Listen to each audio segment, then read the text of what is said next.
Hey everyone, welcome back to the Paladins Alliance. It's been a very long time. It was probably the longest break that I've taken. But ESL Challenger happened. That went really well. Thank you guys all for your support there. And then obviously IEM Katowice happened, which is the big event that I wanted to be talking about. So I wanted to let it play out because I had a couple of video ideas in mind, and we might revisit them as time goes on. But obviously the main focal point being FaZe winning the grand final of IEM Katowice, getting their first Tier 1 trophy of the year, and Brokey getting his first ever career MVP. So a very, very eventful IEM Katowice, but there are a lot of storylines coming from this FaZe lineup or FaZe lineups, plural, that won this event. And particularly, I want to talk about JKS and his effectiveness at this event. He had to play through different roles, completely different roles, mind you, throughout this event, and did them very well, I'd say. Obviously, I think he did the Rain roles much more effectively than the ROPS roles, but nonetheless, he was able to withstand his ground against Tier 1 competition and show that he still belongs in Tier 1 Counter-Strike, and that there is a lot of room for him to improve, but he definitely has the potential to be a top 20 player, like we've seen before, right? And so obviously his rating 1.14, basically a good to great tournament, but I want to dissect specifically why he was so effective. So let's just take a look specifically at this guy's matches at IEM Katowice. And we see here that against Liquid, that first Mirage game was really rough. He had some bright spots, and we'll definitely go over a couple of those, where his aim necessarily wasn't on point, and he was definitely very nervous when he played this game, but he still had that base intuition and fundamentals to show that he was still up to snuff. And as the tournament progressed, just in that series alone, in the very next map, he took a lot more risky fights, and things started to pay off for him. And then as soon as the stage hit, that's where I think Kerrigan let him loose and decided, you know, there is zero pressure for us at this tournament and at this playoffs, so let's let JKS off the leash and see what he can find. And as you can see, his kills don't necessarily jump off the page, but his impact and the kills that he was getting, the communication he was giving, and the utility usage that he was using was very, very important. And we'll see how anchoring was difficult for the positions that he took, but he still made it work, and obviously brought home a title for Kerrigan and changed the narrative behind some of these players on this FaZe team, including his own. So let's jump into some demos. I have some rounds picked out. Let's just go. It's really snappy because a lot of it is the micro decision, the macro decisions that JKS is making, that the split-second decisions are what's changing the round narrative and then overall the map as well, and shows just how effective JKS can be in these mid to late round situations. So as I was stating before, he took ROPS' role in the first series, right? And this is a role that I don't think he was particularly comfortable in. And you can see that on this Mirage game, it was taking a lot of getting used to. And as time went on in this series, he started to get a better grasp as to when to catch the lurk timings, when to push for the flank, when to, re-aggress in certain situations as a B anchor. And you'll see here in this round specifically, his aim probably isn't the best, but his communication was very up to snuff to swing a very crucial round in this game and to keep it competitive, because this game was quite competitive, although it did go in Liquid's favor. And overall, I think it has to come down to this 2v2 in particular. So he throws his mid smoke. He tries to lurk out A a little bit and doesn't really gain much attention. As you can see through the minimap, majority of the Team Liquid members are gravitated towards the catwalk position. And so JKS kind of pulls back. He realizes there's no real point in it, and I guess Kerrigan wants to call in this B split immediately. As you can see, twist down into underpass, and Rain getting a pick in mid is suggesting that this B split is going to be perfect, especially now that Rain potentially has cat control, right? And so JKS throws this good little flash and this molly here. Sorry, just throws a molly, and as this all happens, the cat setup actually didn't work out in their favor. As you can see, Naf in the ladder room, Elysian cat, they lock it down, and now it's only this apps prong that is supposed to get the round for them. And you can see this 3v2 isn't necessarily going to go in his favor, especially with the leech going ham here. So once that 2v2 ensues, JKS actually doesn't get that kill. Brokey gets that kill back, and now we're in a situation where we have the info as to Naf being on catwalk. JKS calms this over, and now he's basically playing Brokey, playing for Brokey to clutch, right? Brokey's trained on the cat angle, and JKS is trained on the apps angle, and they're basically giving up all market control. And this information is very key because although JKS doesn't fire off here, he gets that perfect intuition where he catches just the helmet of shocks, calms it over to Brokey.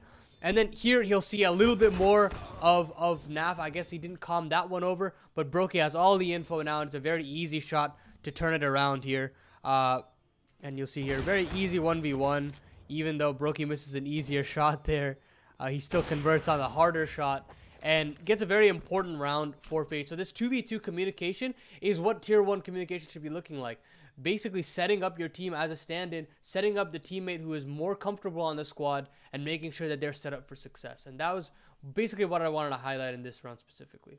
So although this round is against the half buy, again, this is where a lot of confidence starts building. I think it's a little bit of a tipping point as to how JKS starts to feel in this series and in this tournament.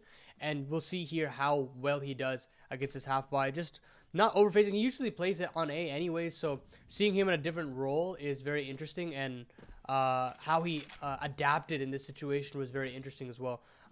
So this is definitely a very eye-opening experience for him, and to learn different positions. But he did it very well here, and obviously still it is a half buy, but there are a lot of protocols and little things that he did in this sequence that made me as a B anchor very happy to see. So he tosses this nade over to show that, you know, he is on the default side, and then this jump spot is really nice, just to showcase that perhaps he is under van and there isn't anybody on balcony, and it baits in Kerrigan very well to get that little kill.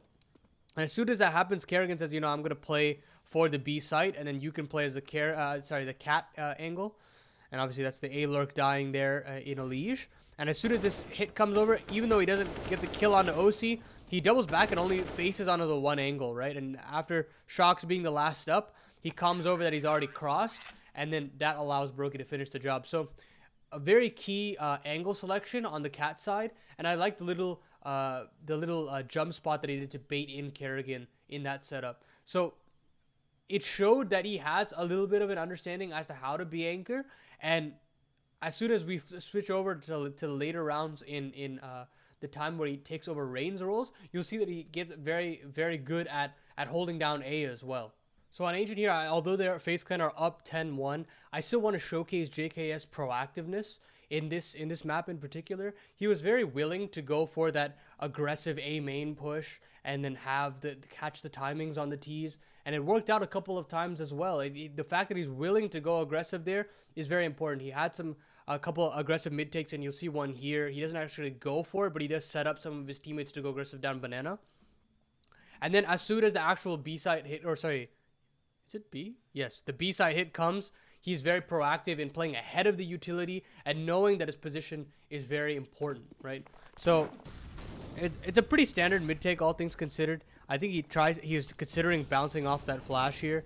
He tosses a molly down banana. Actually, no, just a nade here. And then a flash to set up his teammate jumping up onto the ledge. And as soon as they get more information, you see all that utility dumped by Team Liquid.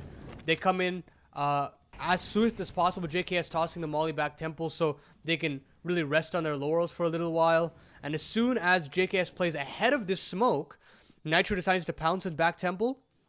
But this is important because at this point, Liquid has no idea that JKS has caught such a timing and is so ahead. And he's aware of this, and he'll basically get a free kill, especially with that little jiggle there that they've gotten off of it. So Naf goes down for free, and then he doubles back. JKS is aware that there could be another person back temple, gets that kill, allows any of the players that would be potentially CT to come out. And now basically OC is alone and can't be fast enough against JKS, and so it's a third for him. And then this little kill after Shocks tosses down a smoke is just icing on the cake for me, and JKS as well, to go for this kill and puts it up to 11-1 and shows that, and really shows why JKS got such a good rating on this map, because of how proactive he is, because of how much impact he is showing. it really became night and day for me when I thought, you know, JKS has what it takes to hang around with FaZe Clan and maybe show that they're not just a stand-in team, that they have the capability to win a championship. And as soon as the stage hit, we'll see what JKS is really made of once he got into more comfortable roles with Rain. The amount of synergy that FaZe had on Inferno was absolutely insane, and it made them look like it made me very interested to see if Rain's position on this team would be actually dethroned because of how well JKS was able to just slot right into these roles, right? So this is a common thing that Rain liked to do, where he would take apartments very aggressively, and usually he'd have another player to back him up. Sometimes he'd go solo, and usually it didn't really amount to anything. They just got apps for free, and then they would sit on that map control and then do something with it later. But here is where they decided to be very proactive with this play. So there's a smoke down on mid, and there's no real awareness that JKS could be up here this early, especially with that silent boost onto the app's window. And that spam also is very intelligent from FaZe to make sure that there's absolutely no indication that JKS is here right now. And that pop flash that flash pops beautifully to get the kill on refresh.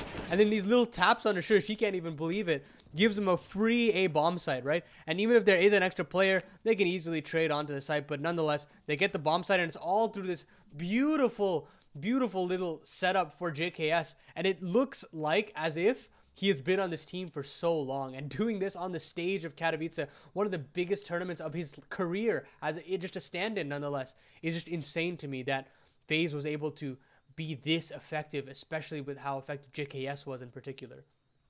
So I wanted to pick out the most important playoff rounds that he showcased within every series that he played, because what a run from FaZe Clan, right? They had to beat Gambit, a very tenured team who was expected to potentially win the tournament with how they were leveling up during the group stage. You had Heroic, who was another tournament favorite, especially after how easily they trounced VP, right? And then finally they beat G2, who after all is said and done, they look like the best playoff team. So an insane run, and it had to be done through the individuals of FaZe Clan, and JKS really showcased that he had that swagger that he showcased way back when on Renegades, and that he's still a player worthy of being on a top 20 team and to play in Tier 1 Counter-Strike regularly.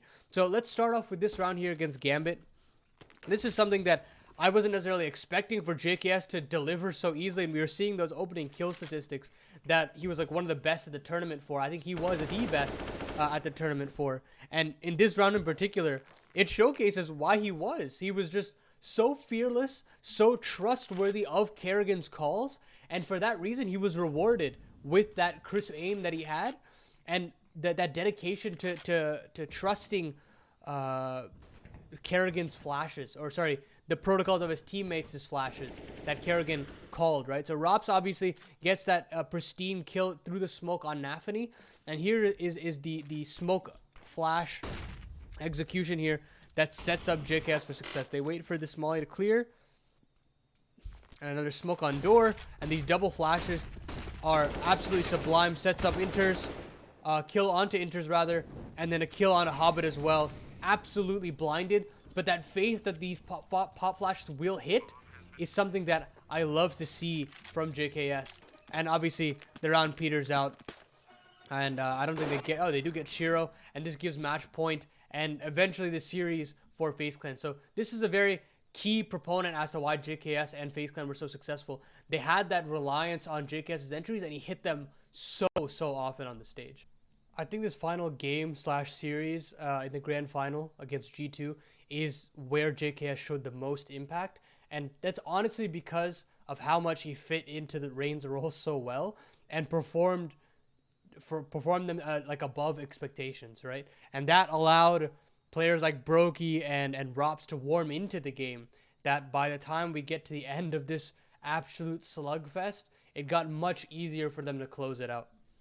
So this round in particular, I think, is the ultimate form of JKS that we came to know throughout IEM Katowice, where he's immediately boosted into ladder room, and he's in charge of such an important position, especially against G2, right? Because Hunter loves to boost himself up into the window, and that is something that has to be directly countered, or that's where G2 snowballs T rounds in their favor, and then you lose the round, lose the map through that alone.